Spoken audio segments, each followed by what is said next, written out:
बिस्मिल्लाहिर्रहमानिर्रहीम। अस्सलाम वालेकुम नाजरीन। भारतीय मीडिया और सोशल मीडिया पर पिछले चंद दिनों से एक खबर छाई हुई है और हर तरफ ये शोर मचा हुआ है कि पाकिस्तान की इंटेलिजेंस एजेंसी ISI ने भारतीय दिफाई इदारे DRDO के एक अफसर को हनी ट्रैप किया है और ये प्रदीप नामी साइंटिस्ट पुणे में मौजूद DRDO लैब का हेड था। इस लैब में भारत के तमाम एटमी मिसाइल और एयर डिफेंस सिस्टम पर रिसर्च की जाती है, यानी ये लैब भारत की एक हसास लैब है। वैसे तो इस मामले से मुतालिक आपको सोशल मीडिया पर अनगिनत वीडियोस देखने को मिली होंगी, लेकिन मैंने अभी तक इसके ऊपर इसलिए वीडियो नहीं बनाई थी क्योंकि मुझे असल हकाइक का नहीं पता था। और जब तक इंसान किसी मामले की जड़ तक ना पहुंच जाए उससे पहले उसके बारे में बात करना बेवकूफी कहलाता है। अब ये जो भी मामला है वैसे तो ये बहुत ज्यादा संगीन है, लेकिन ये भारत की जानिब से पाकिस्तान के खिलाफ रचाया गया एक ड्रामा है। और जब आप इस वीडियो को पूरा देखेंगे तब आप ये समझ जाएंगे कि भारत ने ये ड्रामा क्यों रचाया और भारत इससे क्या हासिल करना चाहता था। बर्रे सगीर में जितने भी ममालिक मौजूद हैं, खास तौर पर बांग्लादेश, पाकिस्तान, भारत और अफगानिस्तान, इन ममालिक की अवाम में एक बहुत बुरी आदत मौजूद है। ये लोग किसी खबर की तस्दीक नहीं करते, खास तौर पर वो खबर जो इनकी फोर्सेस से मुतल्लिक होती हैं। उन खबरों पर ये लोग आंखें बंद कर कर यकीन करते हैं और बस यही राग अलापना शुरू कर देते कि हमारी फोर्सेस ने ये किया, वो किया और वो सक्सेस हासिल की। अब ये जो हनी ट्रैप की खबर भारत की तरफ से फैलाई जा रही है, पाकिस्तानी अवाम के अंदर इस खबर को लेकर बहुत ज्यादा खुशी पाई जा रही है क्योंकि हमने भारतीय मिसाइलों का डाटा हासिल कर लिया। इससे ज्यादा खुशी की बात हमारे लिए और क्या हो सकती है। लेकिन हमने ये नहीं देखा कि इससे पाकिस्तान को नुकसान क्या हो सकता है और भारत ने ये ड्रामा आखिर किस वजह से किया है। क्योंकि खुदा ना खासा अगर कोई ऐसा सिक्योरिटी ब्रीच हो भी जाता है किसी मुल्क के अंदर तो वो लोग उसको छुपाते हैं, क्योंकि अगर वो सिक्योरिटी ब्रीच दुनिया के सामने आ गया तो उससे उनकी बहुत ज्यादा बेइज्जती होती है और कई और नुकसानात भी होते हैं। लेकिन भारत ने तो अपनी नाकामी का कच्चा चट्टा अपने मीडिया के ऊपर बैठकर खोल दिया। क्या भारत इतना बेवकूफ है? जी नहीं। भारत में इस वक्त चल रहा है G20 का समिट और भारत की हर चंद कोशिश है कि भारत पाकिस्तान को इन ममालिक के आगे नीचा दिखाए और अपने आप को इन ममालिक के सामने एक मासूम गाय के तौर पर पेश करे ताकि आने वाले वक्त में भारत इस बात का फायदा उठा सके। और उसके अलावा कल मैंने आपको एक वीडियो बनाकर दिया जिसके अंदर मैंने आपको ये बताया कि कतरी फोर्सेज ने पाकिस्तान की इंटेलिजेंस एजेंसीज की मदद से काफी सारे भारतीय जासूसों को गिरफ्तार किया है और उनमें से 8 लोगों को कतरी अदालत ने फांसी की सजा सुना दी है। लेकिन भारत उन तमाम लोगों को रिहा करवाना चाहता है और भारतीय काउंसलर वहां पर यही बात बार बार कह रहा है कि इसके अंदर पाकिस्तान का हाथ है, हमारे लोग मासूम हैं। ये तमाम के तमाम सबूत जिनके साथ पाकिस्तान की इंटेलिजेंस एजेंसीज ने इन लोगों को पकड़ा है, ये तमाम सबूत झूठे हैं। भारत के कहने का मतलब यह है कि पाकिस्तान की इंटेलिजेंस एजेंसीज ने सारे के सारे सबूत खुद बनाए हैं और हमारी नेवी के साबिक अफसरान को जानबूझकर पाकिस्तान की इंटेलिजेंस एजेंसीज ने फंसाया है। लेकिन कतर भारत की यह बात मानने को तैयार नहीं है, इसलिए भारत ने ड्रामा रचाया कि पाकिस्तान की इंटेलिजेंस एजेंसीज किस तरह भारत के लोगों के खिलाफ काम करती है और किस तरह हमारे लोगों को फंसाती है। हमारे लोग तो बेकसूर होते हैं। यहाँ तक तो आप बात समझ गए होंगे कि भारत इस ड्रामे से क्या हासिल करना चाहता है। अब मैं आपको बताता हूँ कि भारत की जानिब से जो पाकिस्तान के ऊपर हनी ट्रैप का इल्जाम लगाया गया ये किस तरह झूठा है। भारत की इंटेलिजेंस रिपोर्ट्स के मुताबिक पाकिस्तान ने ये जो एक ठरकी बुड्ढे को एक कन्या के जरिए टारगेट किया है। इस बुढ़ऊ का उस कन्या के साथ पिछले 3 साल से चक्कर चल रहा था और ये जितना भी डाटा इस बुढ़ऊ की तरफ से इस कन्या को फराहम किया गया ये सारा का सारा डाटा व्हाट्सएप के ऊपर फराहम किया गया। क्या जब ये डाटा ये बुढ़ऊ उस कन्या को दे रहा था उस वक्त भारत के इंटेलिजेंस इदारे सो रहे थे? और उसके अलावा भारत जो अपनी सिक्योरिटी को लेके पूरी दुनिया के अंदर वाबेला करता है और खूब ढोल बजाता है, क्या इनकी इंटेलिजेंस एजेंसीज इस काबिल भी नहीं कि ये अपने अफसरान और फौजियों के व्हाट्सएप के मैसेजेस को चेक कर सके? अगर भारत की फोर्सेस ये कहते हैं कि हम किसी की प्राइवेसी के अंदर इंटरफेयर नहीं करते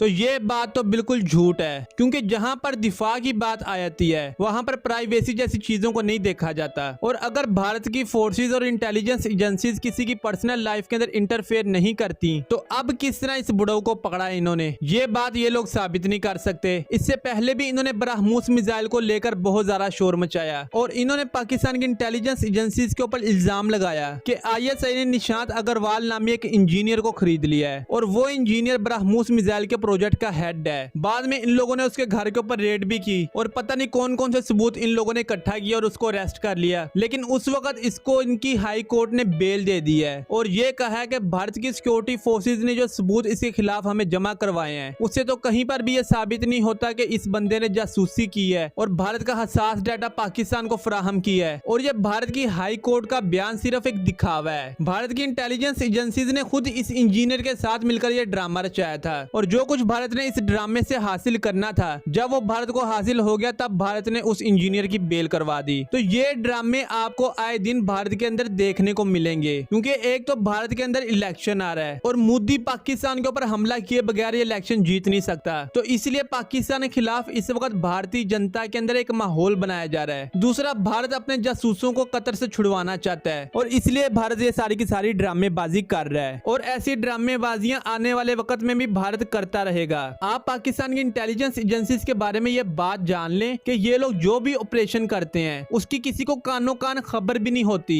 और भारत को पाकिस्तान के ऐसे ऑपरेशंस का कम से कम 10 साल बाद जाकर पता चलता है और उस वक्त वो लोग सर पकड़ के रो रहे होते हैं कि आईएसआई हमारे साथ इतनी बड़ी गेम खेल गई। और वैसे भी ये जो इतना बड़ा ड्रामा किया गया भारत की जानिब से, हमने इनके मिसाइल्स का डाटा लेकर करना ही क्या है। हम लोग ये अच्छे से जानते हैं कि इनके मिसाइल चलने के काबिल है ही नहीं। अगर भारत और पाकिस्तान के दरमियान में जंग छिड़ती है तो पाकिस्तान को भारत के ऊपर मिसाइल फेंकने की जरूरत ही नहीं है। भारत के अपने मिसाइल ही भारत के कोने कोने के अंदर बरसेंगे और हमें उसका फायदा मिलेगा। तो जिस जगह हमने जाना ही नहीं तो उसका रास्ता पूछ के हमने करना ही क्या है। लेकिन आप लोगों को इन बातों को समझना पड़ेगा और अपनी आंखें खोलनी पड़ेंगी, वरना ऐसे प्रोपोगेंडा और ऐसी खुशी कभी कभी बहुत बड़ा नुकसान कर देती है और इसकी हमें कई मिसालें मिलती हैं। मेरा काम था आपको समझाना और असल सच्चाई आपके सामने लाना। आगे आप इस बात को समझना चाहते हैं या नहीं, ये आपके ऊपर डिपेंड करता है। खैर, ये थी आज की वीडियो। अगर आपको ये वीडियो पसंद आई है तो वीडियो कर दें लाइक। मिलते हैं अगली वीडियो के अंदर, तब तक के लिए अल्लाह हाफिज।